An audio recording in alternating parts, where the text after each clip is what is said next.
Que alegria de viver, eu sou o Guru do Himalaia e você está assistindo ao Paranormal Experience, a experiência paranormal. Hoje o episódio é gravado, porém tudo que você vai ver aqui é absolutamente inédito. Em nenhum outro lugar você viu isso que está sendo apresentado agora exclusivamente pelo Paranormal Experience, um assunto incrível.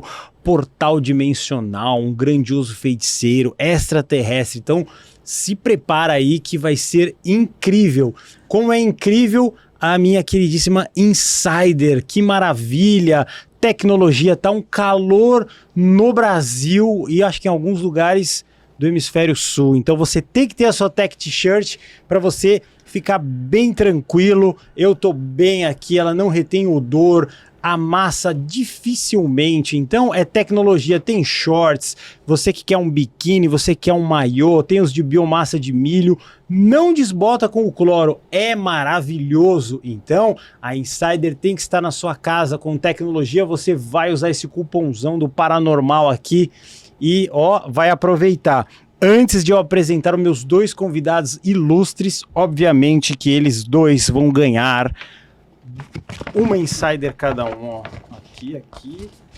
Tchan! Insider para vocês dois aqui, ó. Obrigado. Essa Insider é incrível, então não percam tempo. Aproveitem que vocês vão ser felizes para todo e um sempre, como eu aqui, essa aqui eu já lavei mais de 800 vezes, ela tá inteiríssima, maravilhosa, né, meu querido Sherminator, com o seu braço biônico e com o seu Insider. Sempre, com certeza. É isso aí, Insider Lover, para sempre. Muito bem.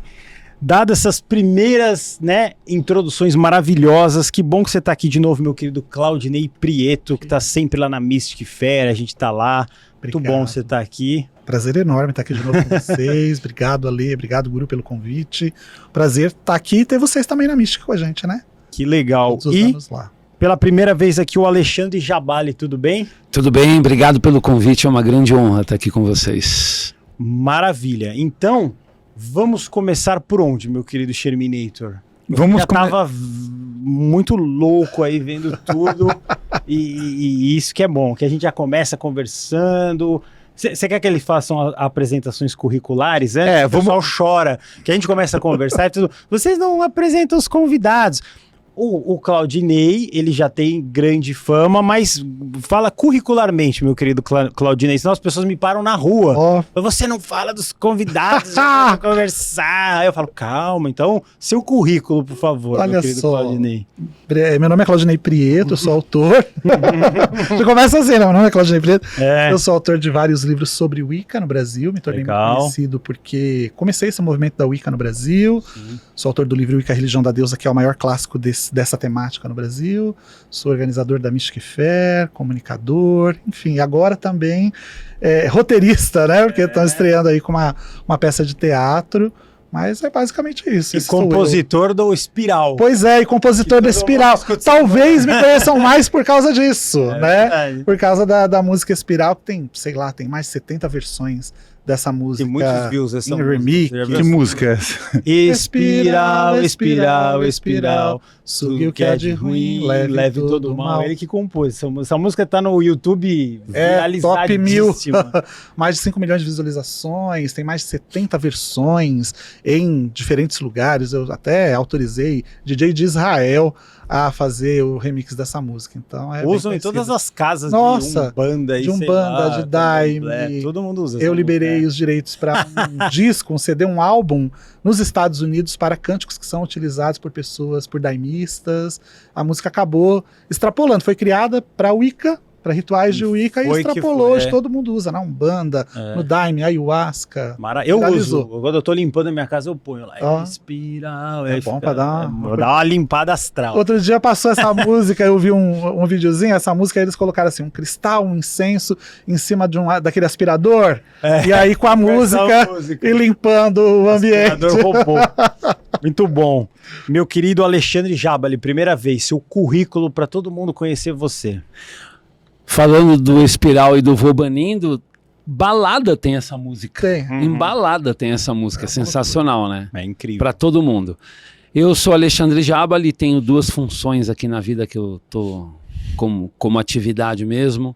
Eu sou ator há mais de 30 anos, ator teatral, faço televisão, agora recentemente estou numa novela da Record também, e fazendo esse trabalho que a gente vai falar aqui com o Claudinei, e sou tarólogo, como a minha função transita A e B. Ora o tarólogo é A, o ator é B, ora o ator é A e o tarólogo é B. Então trabalho com essas 2 questões. Perfeito, okay? Então é isso, maravilhoso.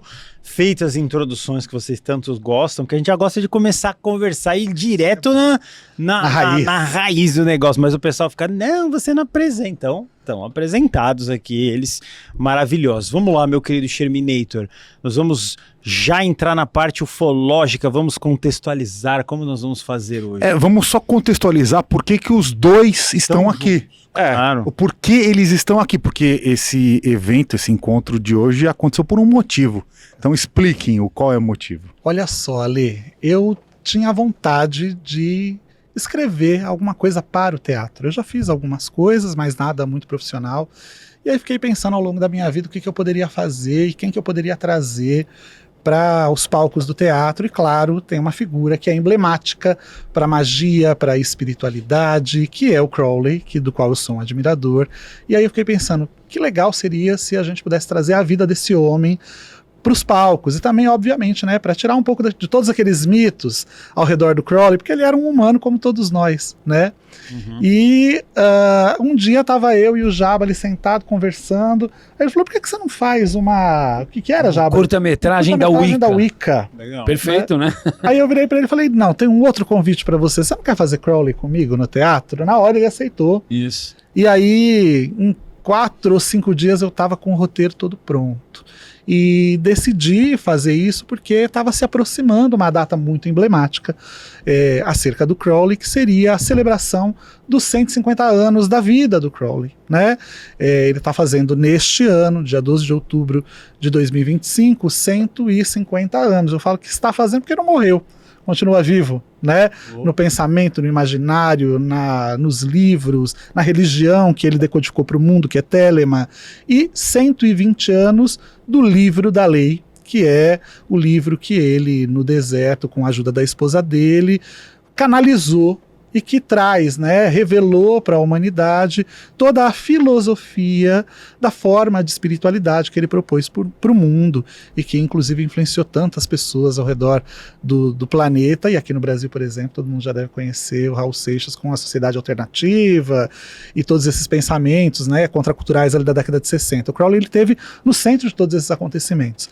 E aí então a gente estreou agora a peça Crowley, o Mago do Novo Aio, trazendo essa figura emblemática e desmistificando muitas coisas acerca dele, para que o público possa conhecer um pouquinho mais desse homem e entender a importância dele, né, para o cenário atual, porque o mundo continua precisando muito de Crowley. Apesar de toda a evolução que a gente teve, ele é um cara que vem de uma época que a gente está falando ali, né, da era vitoriana, aquele conservadorismo extremo ali da antiga Inglaterra, e que a gente evoluiu, mas parece que não evoluiu tanto, né? A gente tem uma onda de conservadorismo que está tentando tomar conta do planeta de novo. Quem sabe Crowley não está ressurgindo para nos ajudar a tornar esse mundo um mundo mais liberto. Vamos de trás para frente, então. O que a gente sabe que é pouco do Aleister Crowley, que ele era da Inglaterra, ou não? Isso, ele era da Inglaterra. Inglês, tá. Isso. Então, vamos fazer um exercício diferente aqui. Quais são os mitos que você pode apontar que as pessoas já falam coisas erradas dele, que deve ser o que eu conheço? Olha, você já deve... A parte ruim da história. Você já deve ter ouvido que ele é o homem mais perverso do mundo. A grande besta 666. Que ele sacrificou 120 crianças em ritual macabro, que ele matava as pessoas, enfim, né, que era um homem abominável, pornógrafo, traidor, desviante sexual, acusado de muitas coisas. Todos esses mitos fazem parte da figura do Crowley, e que foram mitos que, obviamente, os jornais da época, a mídia da época, que era muito conservadora, pegou esse cara, que era um homem que estava à frente do seu tempo, né? Completamente fora da curva naquela época. Você imagina, era um homem que era bissexual. Naquela época, a homossexualidade ela era proibida, e ele era bissexual né, abertamente ele revelava a sua sexualidade para as pessoas, que flertava com rituais sexuais em uma sociedade extremamente conservadora, que as pessoas, quando tinham relações sexuais na era vitoriana, elas nem tiravam a sua roupa. Era por cima do vestido. Era por cima do vestido, abria um buraquinho. Todo mundo vestido. Né, todo mundo vestido, com um buraquinho que abria e tal. Então você imagina um cara desse naquela época, era óbvio que ele ia ser perseguido e era óbvio que iam colocar muitos mitos acerca desse cara. Só que foi um homem que, como eu falei, esteve à frente do seu tempo e que chamou a atenção de tantas pessoas naquela época e sobretudo após a sua morte, né? Muitas pessoas acham que o Crowley ele foi super famoso enquanto era vivo, mas na realidade a maior fama dele vem depois da vida dele, quando ele aparece no álbum dos Beatles, que são as 100 pessoas mais icônicas e mais importantes do mundo que eles colocam naquele álbum, né? Sgt. Pepper's, se não me engano, Sgt. Pepper's. Sgt. Pepper's. Sgt. Pepper's. E aí tá a figura do Crowley lá. E aí todo mundo quer saber quem é quem é esse cara. E aí as pessoas começam a fuçar a história dele e, novamente, né, ele entra para os jornais, para as revistas, tem proeminência na sua história, e a história dele começa a seduzir as pessoas que estão num movimento de contracultura. Roqueiros, artistas, que trazem essa figura para suas obras musicais. Você tem o Ozzy, que escreveu Mr. Crowley, uma música super famosa. Aqui no Brasil a gente estava falando, né? Você tem o Raul Seixas, com a Sociedade Alternativa, se você prestar atenção na letra, ele exalta a obra de Crowley. Bob Dylan, né? Bob Dylan, Jimmy Page, tantas e tantas pessoas, né? Que absorveram essa ideia da liberdade que o Crowley propunha no mundo, porque na lei de Telemann, que é essa filosofia, religião que ele decodificou para o planeta, tem somente uma lei: faça o que tu queres, há de ser tudo da lei, não importa o que você fizer, tudo é permitido. Imagina um homem falar isso, né? Eu tô falando em 1800 e bolinha, ele nasceu em 1875, você imagina, a gente tá falando de 1904. Então, era uma coisa completamente fora da curva. De uma forma, então, para resumir pro público, é assim: ele era um bandido meio fora da lei, o que vai chegar hoje no ouvido da massa, é isso? Um Robin Hood. Era um cara meio errado, que fazia tudo que a sociedade não permite. Isso é o que vai ser falado se eu fizer uma procura rasa sobre ele. É um que matava criança, que fazia rituais proibitivos. Tá, mas nada disso era realidade. Tem uma parte no texto que fala assim: as minhas extravagâncias pareceriam brincadeiras infantis comparadas às atrocidades dos dias de hoje, em nome do progresso, da moralidade e da política. E é isso. E muitas coisas eram, na realidade, Guru, estratégias. O Crowley, ele gostava de um marketing, né? E ele ficava pensando: como é que eu posso furar a bolha, né? Hoje a gente diria dessa maneira. Como é que eu posso furar a bolha? Fazendo com que as pessoas, de certa forma, se assustem com as minhas declarações, ou se assustem com os mitos que eu crio ao meu redor. E aí, no meio de todos esses mitos, obviamente, ele jogava uma ou outra coisa que fazia as pessoas pensarem. Então, na realidade, quando a gente está falando que ele é o homem mais perverso do mundo, ele não fez grandes perversidades se a gente olhar a história dele naquela época. Para nós hoje, né? Mas provavelmente para as pessoas daquele momento, daquele contexto cultural, tudo que ele fazia eram grandes perversidades. Quando ele fala, quando a gente vai ver nos jornais que dizem que ele tinha matado 120 crianças em um ritual macabro, na realidade não tem nada a ver. O Crowley, ele fazia registros muito precisos nos seus diários, e o que ele deixa registrado é que naquele ano especificamente em que surge esse boato, ele teria ejaculado 120 vezes. Então, na realidade, esse sêmen desperdiçado seriam as crianças que a mulher dele, que não concebeu, teria perdido. Então, que ele teria matado essas crianças. Naquela época, as pessoas não podiam falar de forma muito aberta sobre a sexualidade. Médicos, inclusive, eram até presos se falassem de menstruação e de determinadas coisas, né? Então, como é que ele colocava determinadas situações nos seus trabalhos? Por exemplo, ele dizia que matava as pessoas. Quando ele dizia que matava a pessoa, não era matar no sentido físico, mas era levar as pessoas ao orgasmo. Tanto que o orgasmo é chamado de le petit mort. Então, quando ele está falando nas obras dele que ele matava as pessoas, é porque ele levava elas ao êxtase na hora do ato sexual. Então, precisa ter um pouco de sensibilidade para interpretar o que o Crowley está dizendo, o que esse homem icônico está dizendo. Mas uma coisa é certa: ele queria um mundo diferente. Você, naquele momento, virar e falar, você pode fazer o que você quiser da sua vida, porque tudo é permitido. Em um momento que nada era permitido, era uma grande libertação psicológica e mental que todas as pessoas que acabaram aderindo à filosofia do Crowley e à Telemann acabaram trazendo para a sua vida. Algumas cometeram excessos? Talvez o próprio Crowley tenha cometido excesso, mas quem de nós não cometeu excessos na sua vida em determinados momentos, não é? Então, a religião, a escolha espiritual de uma pessoa não pode servir de base para dizer que ela só comete excessos por causa disso, né? Mas é uma figura icônica. Olha quantas mentes esse homem não despertou a ponto de chamar a atenção dos Beatles para ser colocado. Ninguém duvida da genialidade dos Beatles, né? Para ser colocado na capa de um dos seus álbuns mais importantes. Então, a Santa até caiu, gente. Santa até caiu. Falar que é verdade. Caiu na sua mão. Você sabe que toda a história do Crowley, na realidade, começa... toda a história da magia... é Nossa Senhora de Fátima, lá de Portugal. Tem a ver com... É isso mesmo.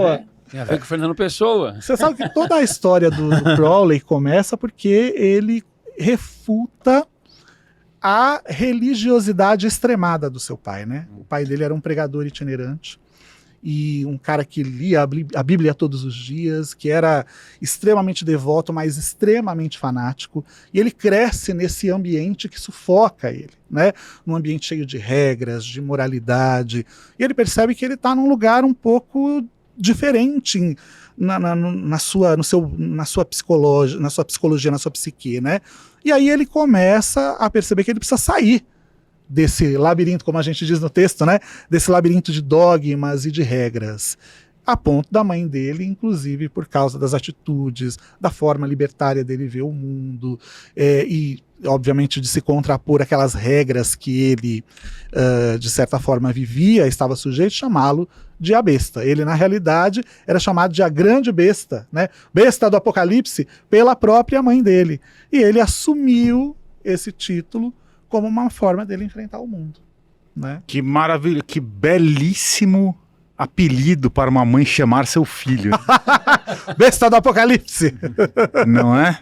Não Tanto é? que influenciou. O que eu acho mais interessante dessa história é que o Crowley, na verdade, ele de certa forma ele conseguiu decodificar o inconsciente coletivo a ponto de conseguir quebrar essa estabilidade, esse equilíbrio social através de histórias, Isso. não é? Isso. Por isso que ele foi tão amplamente usado dentro das várias culturas pop da história, seja na música, na literatura, enfim, no cinema. Todos os lugares, né? Se eu virasse para vocês e perguntasse qual a sua visão sobre Crowley, o que você diria?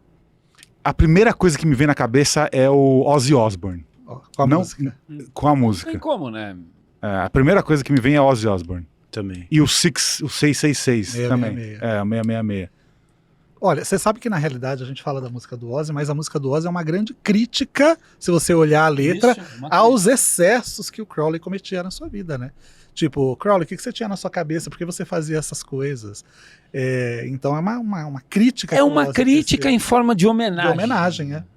É uma crítica em forma de homenagem. Mas é o que todo mundo tem na cabeça. Quando você fala do Crowley, as pessoas já pensam, ele era um satanista. Em nenhum momento ele era satanista, muito pelo contrário.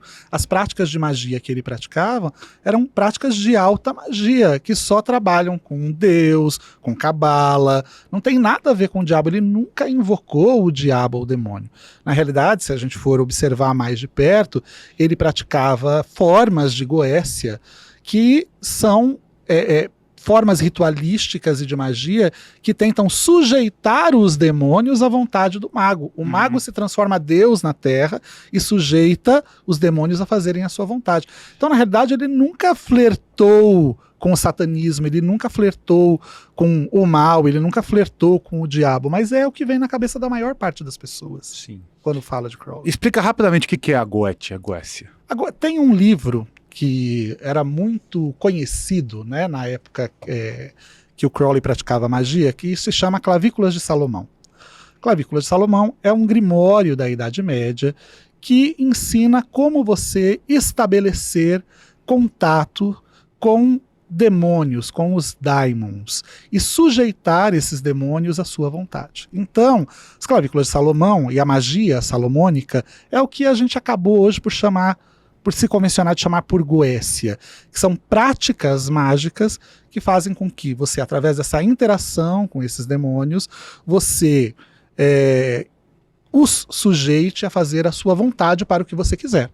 Então, nesse livro você vai ter uma lista de demônios, de duques infernais, cada um tem um campo de atuação, cada um serve para uma determinada coisa. Um serve para você descobrir tesouros ocultos, para você conquistar o amor de uma mulher, para você sujeitar um rei à sua vontade, né? E os rituais fazem com que você, através de uma interação com esses demônios, você coloque eles para trabalharem ao seu favor. Uhum. Né? Tanto que nesse livro, na Clavícula de Salomão, tem a maneira que você constrói uma urna salomônica, que os mitos dizem que o rei Salomão teria prendido 72 demônios da Goécia dentro dessa urna, que era exatamente por causa disso, né, por ter sujeitado esses demônios e ter prendido esses demônios dentro dessa urna, que ele se tornou o rei mais importante da sua época, né? Você construiu e conquistou essa urna? todos. Eu tenho essa urna no Museu de Magia e Bruxaria, a gente tem uma réplica dessa urna lá no meu museu. Né? E tem quantos demônios aprisionados? Olha, você sabe que eu brinco, eu falo que a gente mudou a história da Goécia, porque já deve ter uns 75, 76. Que a gente não só prendeu os demônios da Goécia, como outras pessoas que podem ser consideradas demônios. Uhum. A gente vai lá, coloca o nome e tampa. Então, fala, eu mudei a história da Goécia, deve ter uns 76 demônios lá já hoje. Né? Mas é uma urna bem interessante, ela é toda feita de bronze, com inscrições mágicas que prendem esses demônios lá dentro. Né? E o Crowley começou praticando, ele conheceu um cara, né, chamado Baker, que foi quem inclusive levou, Julian Baker, que foi quem levou ele para a Golden Dawn, que era um praticante da Goécia, e ele começa a fazer experimentos de Goécia com Julian Baker. Então é a primeira forma de magia goética que ele pratica. Aí depois ele vai praticar o ritual do Santo Anjo Guardião, da Sagrada Magia de Abraham Elim, que ele não termina este ritual, e aí ele faz esse ritual num lugar icônico, que vocês já devem ter ouvido falar, que é a Boleskine House, que é a casa que inclusive o Jimmy Page depois ele comprou, né? Que é uma casa que até hoje disse que coisas estranhas acontecem lá, porque como ele deixou o ritual incompleto, ele teria aberto um portal que não foi fechado, né? Então muitas coisas aconteceram, essa casa já pegou fogo, pessoas morreram lá dentro, desde o início, né? Uma mansão no Lago Ness, o famoso monstro do Lago Ness. Aqui muitas pessoas atribuem o quê? Ao Crowley. Ao Crowley. Ele, na verdade, meio que despertou essa energia que já estava por ali. E depois dessa fase que ele acabou conjurando os 12 reis e duques infernais, ele abandonou para voltar para Golden Dawn.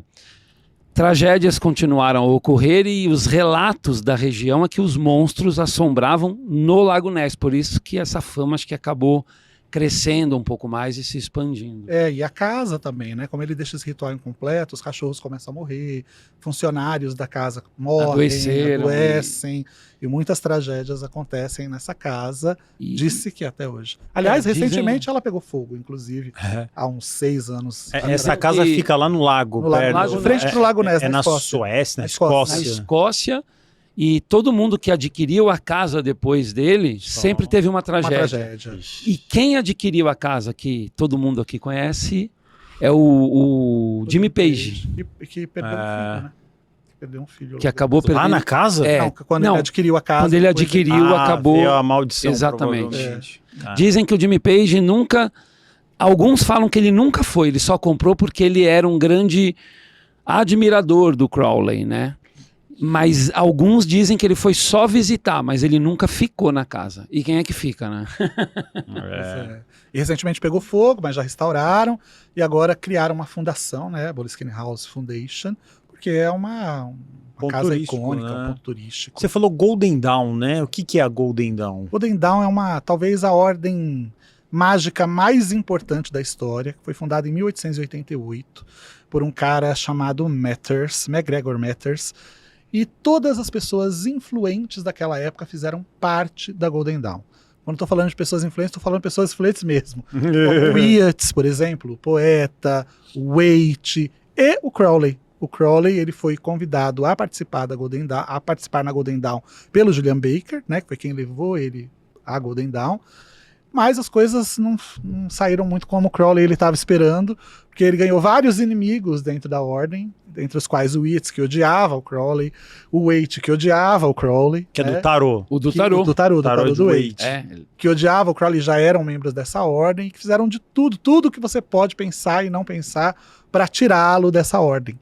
E naquela época, a ordem estava passando realmente por um processo de crise gigantesca, né?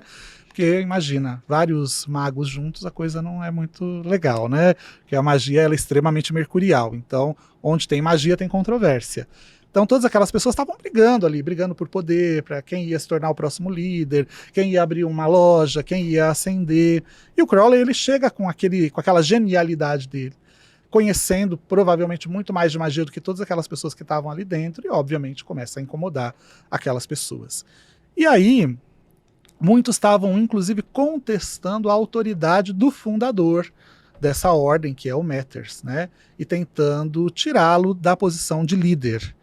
E aí, o Matters ele pede a ajuda do Crowley, no decorrer dessa história, para ele retomar o seu poder, para ele retomar a sede, inclusive, da Golden Dawn, na Inglaterra.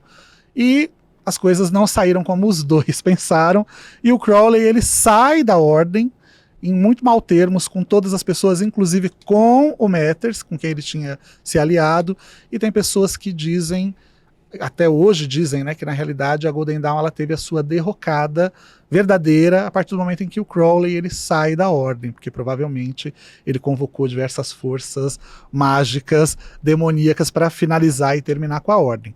Mas a grande realidade é que a Golden Dawn ela é a grande responsável pelo reavivamento da magia no século passado, né? Até então, magia era tida como uma coisa da Idade Média, ou como uma lenda, ou como algo que pairava no imaginário das pessoas apenas. A Golden Dawn ela surge da reunião de vários maçons no sentido de reavivar a magia para uma nova época, para um novo tempo. E os esforços da Golden Dawn foram tão frutíferos que ela deixou a sua marca indelével em todos os sistemas de magia que surgiram após ela. Então você vai encontrar a Golden Dawn na Wicca, você vai encontrar a Golden Dawn no próprio sistema do Crowley, né? Eu falo que talvez a minha grande crítica em relação ao Crowley é que ele nunca conseguiu se divorciar totalmente da Golden Dawn, porque a prática espiritual dele é Golden Dawn com uma pitada do Crowley, mas é Golden Dawn na sua raiz, né? E o que a Golden Dawn ela praticava? Alta magia, praticava magia cerimonial, magia hermética, era chamada de Ordem Hermética da Golden Dawn, e foi essa grande responsável por esse reavivamento da magia e por trazer novamente a magia na boca das pessoas naquele tempo em que ninguém mais acreditava que praticar magia fosse uma coisa possível. Então ela é uma ordem muito importante. Morreu por um tempo, né? Mas hoje tem pessoas no mundo inteiro que são descendentes, tem uma linhagem mágica que descende da Golden Dawn que estão tentando reativar essa ordem, inclusive aqui no Brasil. Perfeito. Muito bom. Vamos entrar agora numa esfera da vida do Aleister Crowley que poucas pessoas conhecem, Guru. Sim. Ou que ouviram falar. Eu mesmo nunca tinha ouvido falar disso. Uhum. Abertamente, publicamente, assim, não se fala. Mas, conte-nos então o contato que Crowley teve então com o primeiro alienígena registrado pela humanidade. O primeiro retrato falado. Vocês sabiam disso, audiência? O primeiro alienígena Grey da história foi Aleister Crowley que teve contato. Verdade. Ele que teve. Vamos pegar a foto aí. O Gabriel vai colocar a imagem, mas conte-nos dessa história, então, por favor. Olha, você falou uma coisa que é verdade, né, Ale? Poucas pessoas conhecem a relação do Crowley com a ufologia e com contatos alienígenas, contatos extraterrestres, né? O Crowley ele fez muitos experimentos ao longo da vida dele. Dentre esses experimentos, um deles foi a tentativa de abrir portais interdimensionais para que ele tivesse contato com inteligências extraterrenas. Então, em 1918, nos Estados Unidos, ali na região do Central Park, ele começa um projeto que é chamado de Projeto Amalantra, ou Amalantra Workings, os trabalhos de Amalantra, que de fevereiro a agosto de 1918, ele, com a ajuda de uma mulher chamada Rod Minor, começa a, através de práticas mágicas, procurar abrir portais interdimensionais para a comunicação com uma vida alienígena. E existem, inclusive, livros dos diários, né, dessas experimentações. Ele conseguiu, não só com essa figura que é a mais famosa, que é o Lan, que provavelmente, eu acredito que seja a primeira retratação de um Grey, que dá pra gente olhar ali, é super parecido com um Grey, né? Que é uma das raças alienígenas. Mas tem várias outras formas de vidas e outros nomes que ele contata e que são registrados nesses diários deles, né? Então esse projeto, o projeto Amalantra, de fevereiro de 1918 até agosto do mesmo ano, ele acontece com diversos rituais que são feitos pela Rod Minor com o auxílio do Crowley, em que ela, como uma sibila, porque ele acreditava que a mulher tinha um poder natural para magia e para abertura de portais, uma vez que são as mulheres que trazem a vida ao mundo, né? Então elas abrem um portal de uma vida para esta dimensão, imagine um portal para outras formas de existência. Então ela serviu de sibila, uma força espiritual era canalizada nela, e ela então fazia o contato e servia de médium, de intermediária entre esses outros planos, né, através dos portais que ele abriu, e a Terra. Então ela falava diversas coisas muito desconexas, algumas delas, e que com o passar do tempo eles foram interpretando e entendendo o que eram essas comunicações, né? Então esse Grey, né, tem um desenho ali chamado de Lan, que tá passando. Quem que fez? É um desenho feito a Ele que desenhou. O próprio Crowley. O próprio Crowley que desenhou. Ele colocou, curiosamente, esse desenho em um dos libers dele, que é chamado A Voz do Silêncio, que é um livro que ele comenta a obra da Blavatsky. E ele já tinha feito isso, na realidade, antes num Equinox, né? No Equinox, que era uma das publicações que ele tinha na ordem dele, mas depois esse drawing, né, esse desenho, vai para esse livro, que é o Liber A Voz do Silêncio. E que não se sabe muita coisa, porque ele também não deixou muitos registros. Quem reaviva os mitos e as histórias sobre o Lan é um cara chamado Kenneth Grant, que é um dos sucessores do Aleister Crowley, que ganhou essa imagem de presente do Crowley, e o Crowley passa para ele as formas, os rituais, as práticas de contato com essa inteligência extraterrestre. E aí a OTO, que é uma das ordens que aplica a lei de Telemann, a filosofia que o Crowley decodificou para o mundo, tem um dos livros chamado Amalantra, Liber Amalantra, em que o Kenneth Grant, ele coloca as formas rituais que ele recebeu do Crowley para abrir esses portais interdimensionais e continuar uma comunicação com essa inteligência. E até hoje se fazem registros, os membros dessa ordem podem fazer registros dessas comunicações pessoais que eles têm com essa inteligência, e esses registros são reportados para a ordem, né? Então é uma coisa que pouquíssimas pessoas falam, muita gente desconhece essas experiências extraterrestres, né, do Crowley, mas tem uma coisa super interessante. Tem um cara, não sei se vocês já ouviram falar, chamado Jack Parsons, que foi um cara super importante que fez parte dos primeiros experimentos da NASA, que começou a soltar os primeiros experimentos de foguetes, antes, inclusive, do ser humano conseguir sair e chegar até a Lua. Inclusive não sei se vocês sabiam, mas as crateras da Lua têm nomes de pessoas, ganham nomes de pessoas. Uma das crateras tem o nome do Jack Parsons.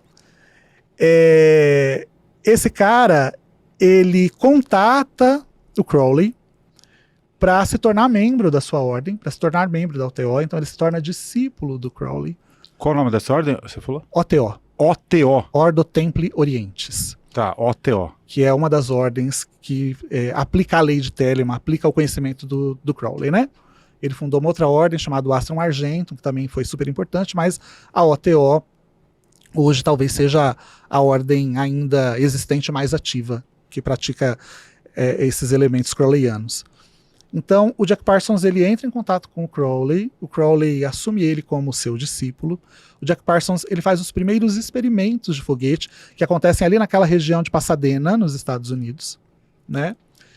E há quem diga que, na realidade, o interesse do Jack Parsons de fazer esses experimentos com os foguetes para poder enviar, né, foguetes para fora da esfera terrestre, é porque, na realidade, ele está buscando por contato alienígena, contato extraterrestre. E tem uma curiosidade muito interessante que ali naquela região da Pasadena, que é onde ele começa a fazer os primeiros experimentos com os foguetes, disse que ele também começa a fazer rituais que abrem portais interdimensionais para comunicação com a vida extraterrena. E se você circula aquela região da Pasadena ao redor do globo terrestre, você vai perceber que a partir daquele ano em que ele começa esses primeiros experimentos com esses foguetes, que é 1946, 45, 46, se você circula a Terra a partir daquela região de Pasadena, os avistamentos de OVNIs eles acontecem de uma forma subsequente em diversos outros lugares nessa linha, quase como se fosse uma linha-lei. Então disse que não só o Crowley, como o Jack Parsons, eles abriram esses portais interdimensionais e a comunicação dos seres humanos com vidas alienígenas, elas se intensificam a partir desses dois momentos.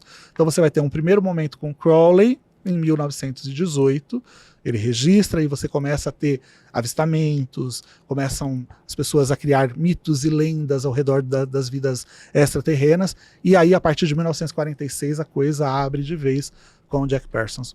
Muita gente não sabia disso, mas o Crowley tem a ver com a chegada do homem na Lua. Olha que coisa interessante.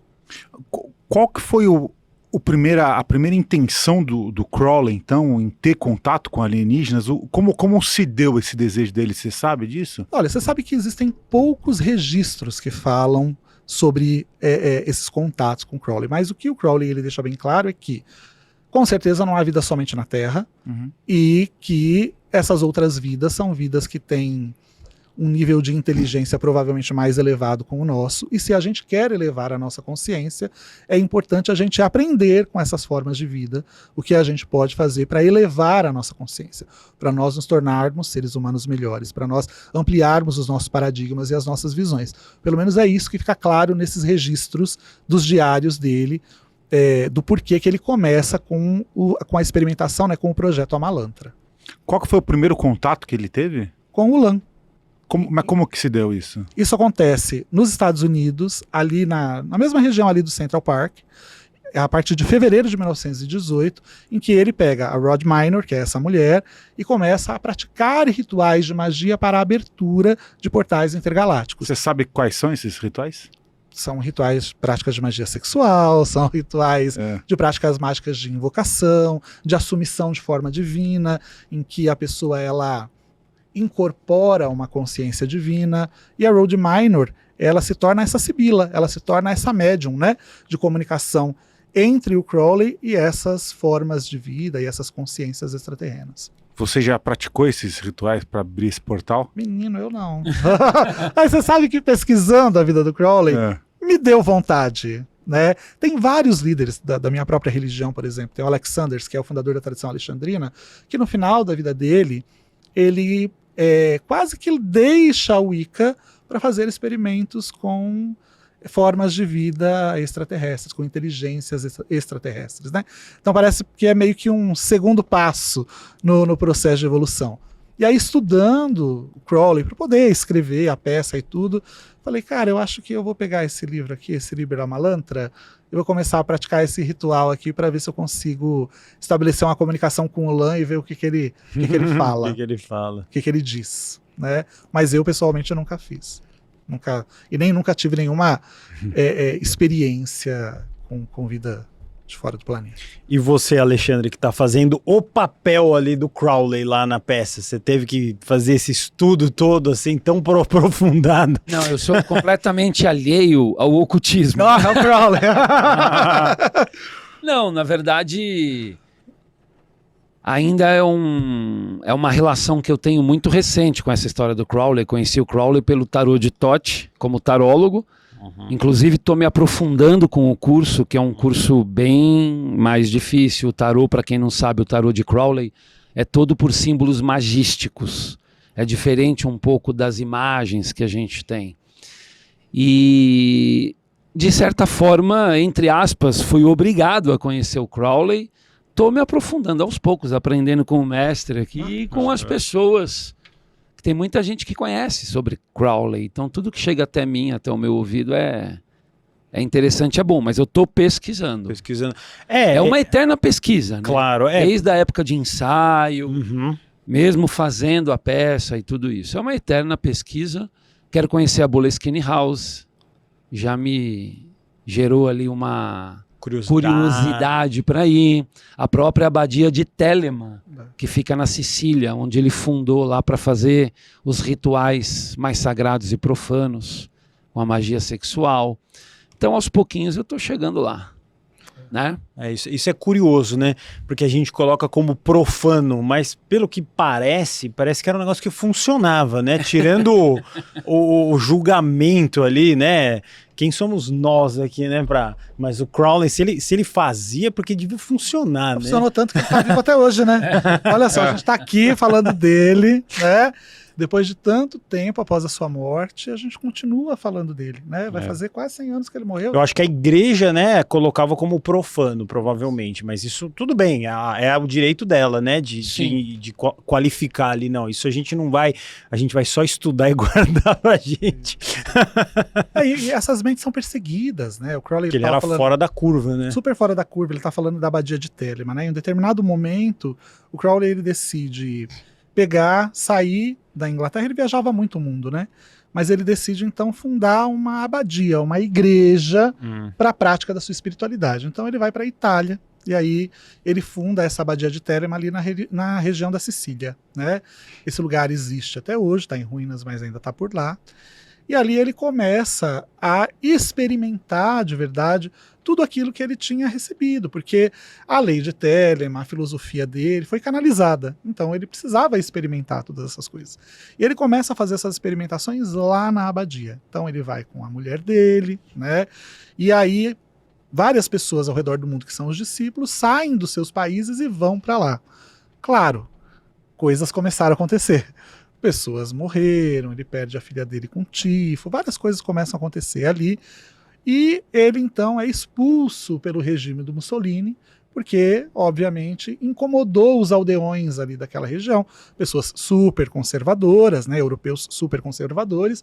Essas pessoas foram incomodadas pelos rituais, pelas práticas, criaram também muitas fantasias ao redor do que acontecia ali dentro, provavelmente, né, e aí ele é expulso ali daquela região. Então, assim, você vê que a vida do Crowley, ela é uma vida que passa por diversas perseguições, por diversas saídas estratégicas, porque ele incomodava, né? Você vê que pessoas que são fora da curva incomodam até hoje, imagina naquela época. Muito né? bom. Né? Sobre o Lam, que é esse alienígena, né, que ele teve contato, ele fez contato através de uma médium, então. Isso. A médium, ela, digamos, como se tivesse incorporado essa consciência. Isso. E aí o alienígena se manifestou através dessa... E falava através dela. Nesses diários tem inclusive as falas que eram feitas, né, entre Crowley, a Rod e essas consciências, que não eram só o Lan, tinham várias outras. Inclusive tem partes em que ela começa a falar em uma língua que a gente não sabe qual é essa língua, as pessoas tentam decodificar isso até hoje, e essa médium vai passando para ele essas instruções e vai passando o que ela vê. Então a figura do Lan, ela é desenhada em cima da visão que ela tem do que ela vê nesse momento que ela está em transe. E aí ela vai falando, ó, tem esse olho, tem essa cabeça, uma cabeça achatada, ele é desse jeito, ele é escuro, é baixinho, né? Inclusive no livro, né, nos diários, em vários momentos eles falam de outras raças, por exemplo. Ele fala de um anão que aparece, que é um ser quase como um homúnculo pequeno que aparece e que faz algumas interlocuções ali. Então tem outras raças que também aparecem, né? Não é só o Lan, não. Só que ele só desenhou ele. Quais foram os tipos de conversas ou de informações que esses seres trouxeram? Você lembra? Sim. Tem conversas de diferentes escopos, desde coisas muito pessoais deles, do que eles estavam vivenciando, onde eles deveriam ir, para qual país eles deveriam mudar, o que eles deveriam fazer, se determinadas instruções, determinadas pessoas eram sinceras, se podiam confiar em determinadas pessoas. Ele anotou tudo isso? Tudo isso está nesses diários, né? Até coisas mais globais. Então, o que ia acontecer, guerras que estavam naquele momento quase a ponto de estourar, se iam ou não estourar, coisas nesse sentido. Então, e essas conversas ali, elas são meio desconexas, né? A pessoa, ela tá ali naquele processo de transe, então ela traz uma determinada coisa agora e de repente ela traz outra que parece que não tem nada a ver, mas foi falada lá em cima. Então você tem que ficar bem atento na leitura para você poder fazer essas conexões, né? Mas as instruções, elas eram diversas, desde questões pessoais até planetárias. O que você leu assim que você achou mais interessante ou impressionante nesses contatos que ele conseguiu produzir? Olha, as coisas mais interessantes diziam respeito à vida deles, que acabaram obviamente a gente conhece a história, né? Que acabaram sendo se constatou que eram verdade. Se concretizaram. Então, pessoas que os traíram, pessoas que os denunciaram, né? Pessoas que roubaram informações, roubaram materiais deles, né? Isso é bastante claro. E essas mensagens em outra língua, que é uma língua meio críptica, são mensagens de um escopo mais global, planetário, né? Eu coloquei outro dia no ChatGPT, para ver se o ChatGPT, se ele conseguia decodificar, né? Aí, a princípio, ele falou que não dava para decodificar, que parecia uma língua muito antiga, arcaica, mas que tinham padrões que se repetiam, e se eu queria que ele desse a interpretação dele daqueles padrões. Aí eu pedi que ele fizesse isso. E aí as mensagens são assim. Como todas as mensagens espirituais, é muito engraçado. Falando da necessidade das pessoas buscarem pela paz global, de pensarem na sua consciência, de elevarem a sua consciência, que estavam passando por um momento de transição, que devem fazer o bem, não devem fazer o mal, devem prestar atenção nas suas ações, nas suas atitudes. É muito engraçado, né, o ChatGPT trazer isso, porque eu não coloquei para o ChatGPT que aquilo era uma mensagem de cunho espiritual. Eu só pedi para ele fazer a interpretação.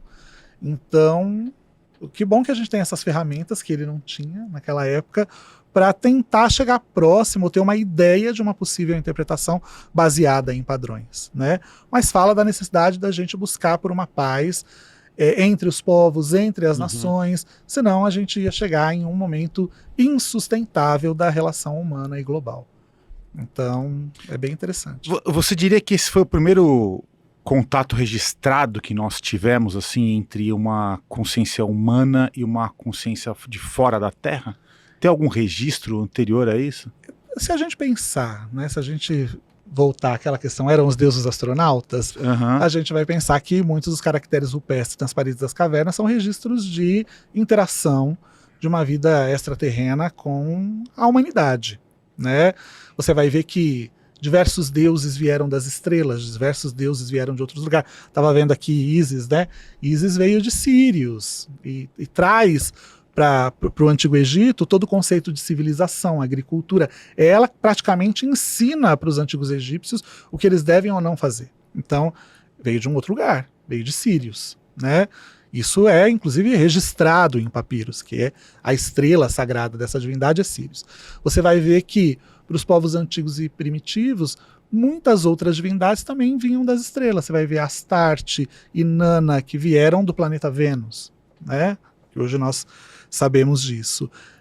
Então, será que os deuses eram astronautas? Será que a gente cultua divindades que de verdade eram consciências extraterrenas? Pode ser. Então, por isso eu não diria que foi a primeira. Se a gente observar todo esse contexto histórico, o homem estava registrando desde o início da humanidade. Digamos assim, dentro de um contexto espiritualista mais moderno, em que envolvia eu acho que se a gente está falando, se a gente está falando decodificação dessas raças, que hoje nós sabemos que existem várias, provavelmente foi o primeiro.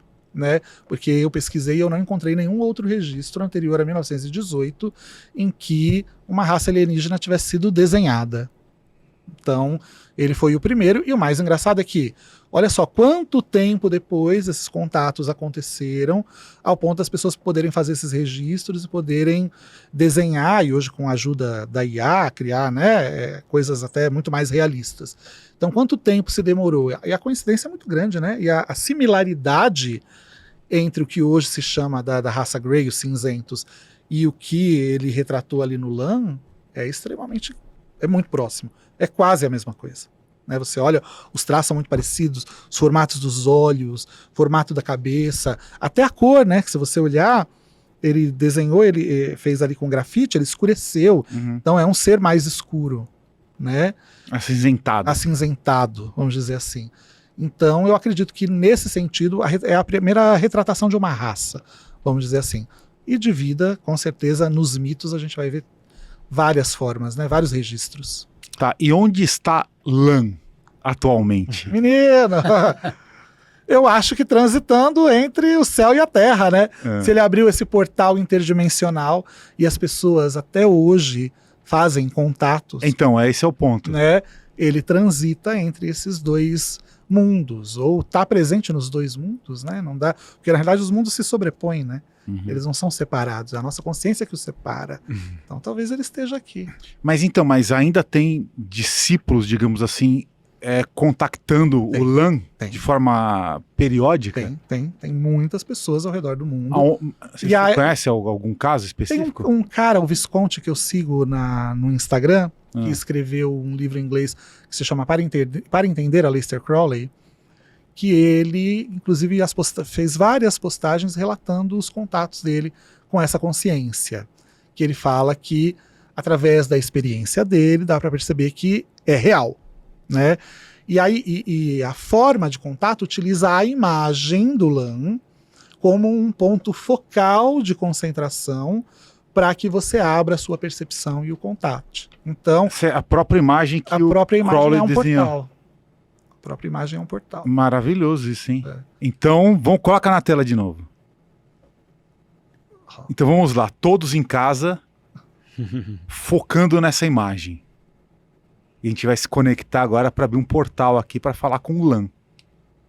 Não é isso? A imagem está ali na tela, olha lá, Claudinei. As pessoas podem fechar os olhos, olhar para essa imagem, pedir para que, né, pedir permissão para que essa comunicação ela aconteça e tentar abrir a sua percepção para ver o que essa consciência comunica. Como o que o Crowley até fazia e a Rode também faziam, você pode começar a fazer perguntas, né? Questionar. Uma voz interna vai aparecer para você, até porque a gente sabe que todos esses seres não precisam se comunicar com a palavra falada, né? Se comunicam telepaticamente. Então, você pode abrir a sua percepção nesse momento para tentar sentir e ver o que essa consciência fala com você. Fazer perguntas sobre a sua vida, sobre a Terra, sobre a política, sobre tudo que você quiser. Muito bem, deixa eu dar um recadão aqui sobre o pensamento blindado. Olha só que legal, aqui vai aparecer o QR Code. Se você tem alguma mágoa que te impede no pensamento blindado, você vai conseguir solucionar. Se você está com relacionamento ruim, pensamento blindado. E aí a parte financeira tá ruim também? Pensamento blindado. Eu tenho feito e tem funcionado demais. Então eu altamente recomendo. Estamos com um preço promocional aqui desse curso maravilhoso que foi lançado e já é disparado o maior lançamento do Paranormal. Então se você quiser mudar de vida, vai atrás do pensamento blindado. Ele é absolutamente incrível. Só para quem quer mudar de vida mesmo. Então aproveite aqui no QR Code ou no link da descrição do vídeo. É muito, muito bom, meu querido Sherminator.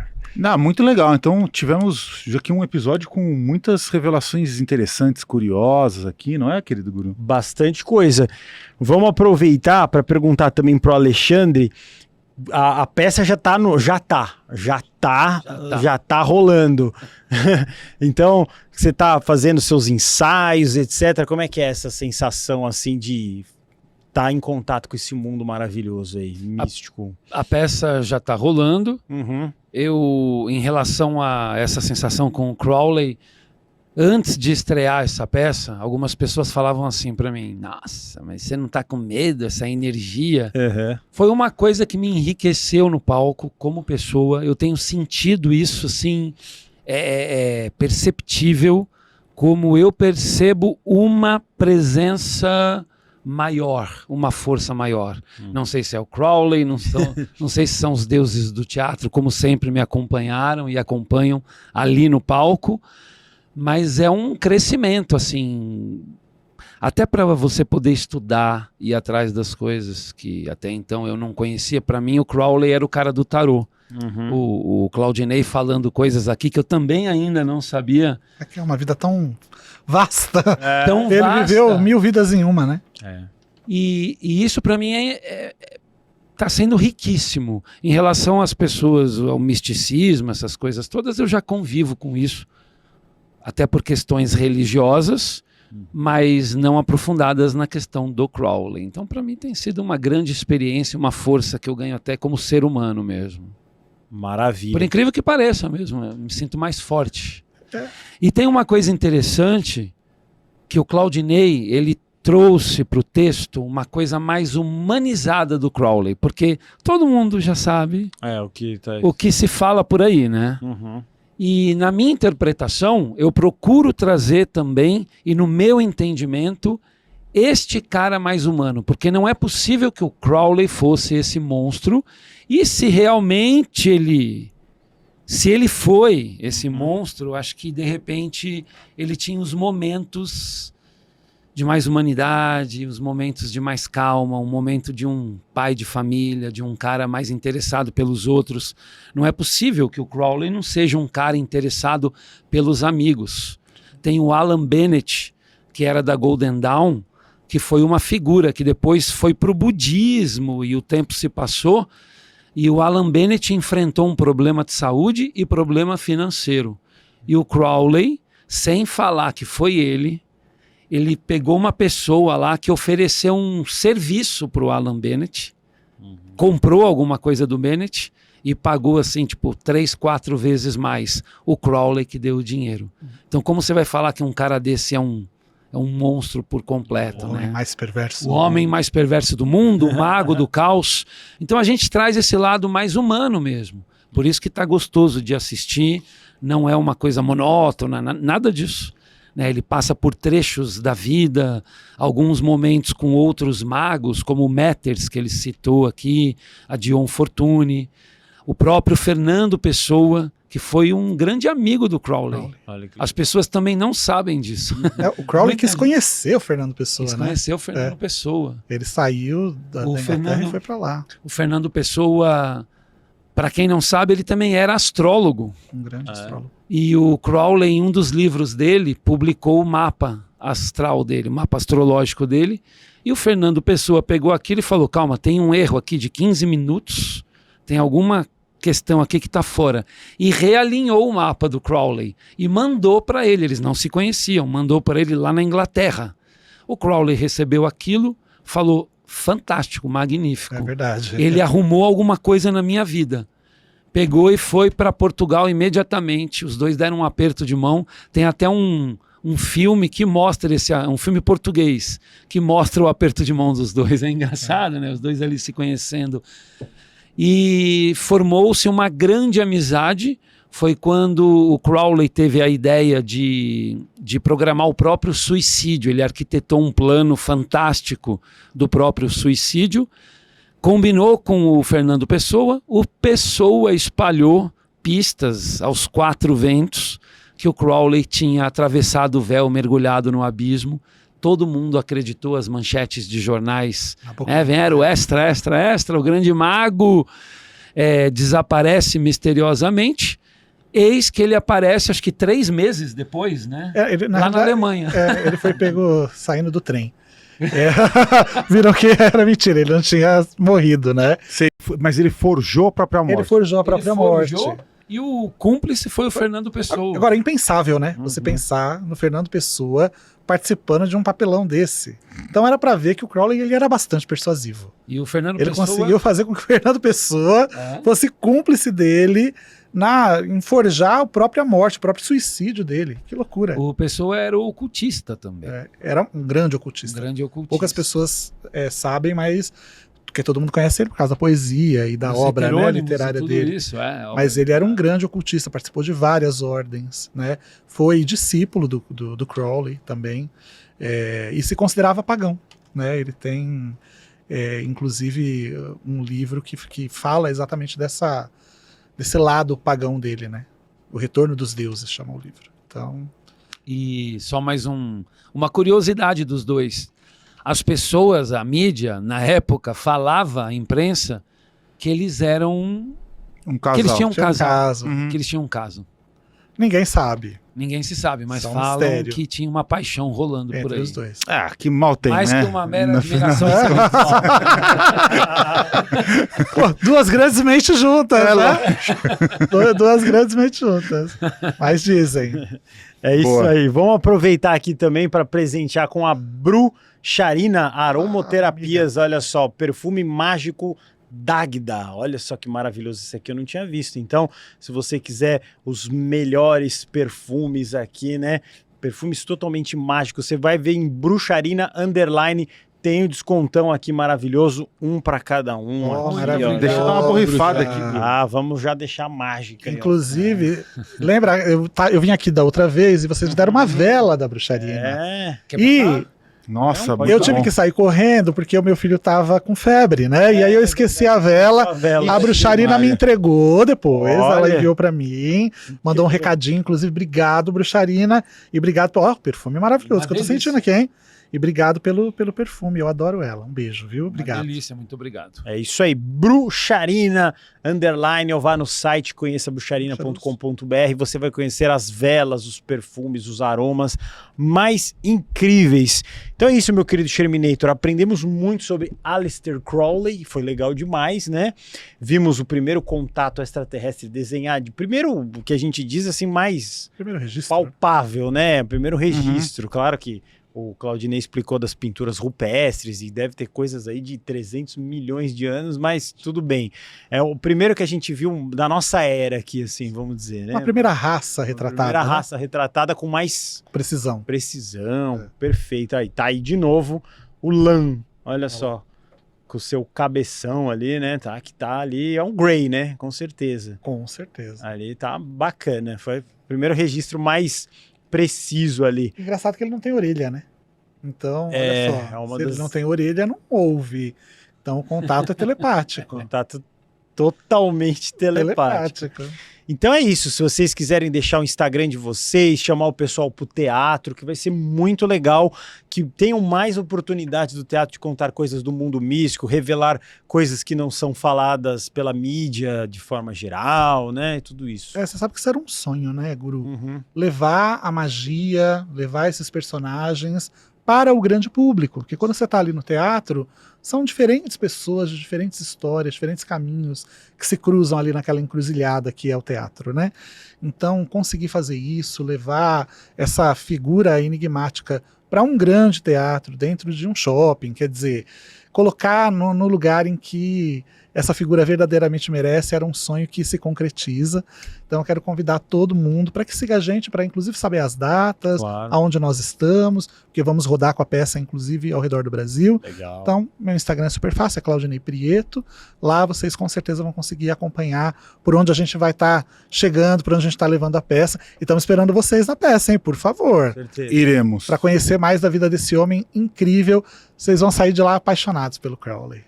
E só complementando, é muito fácil fazer a peça para o ocultista. O negócio é que as pessoas que não conhecem o Crowley vão e gostam da peça. Porque o texto traz realmente essa memória de um cara ali que viveu, que teve os seus conflitos com os pais, com a religião e quem ele se tornou.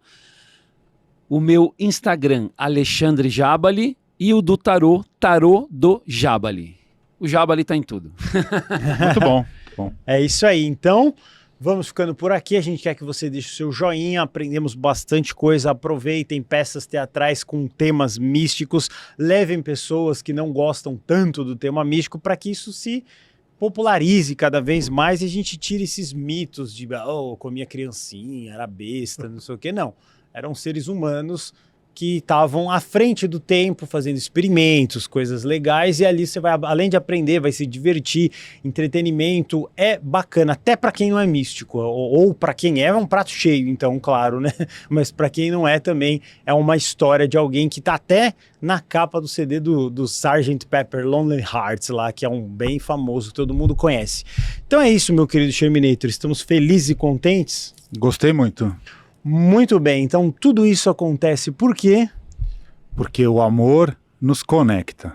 Até a próxima.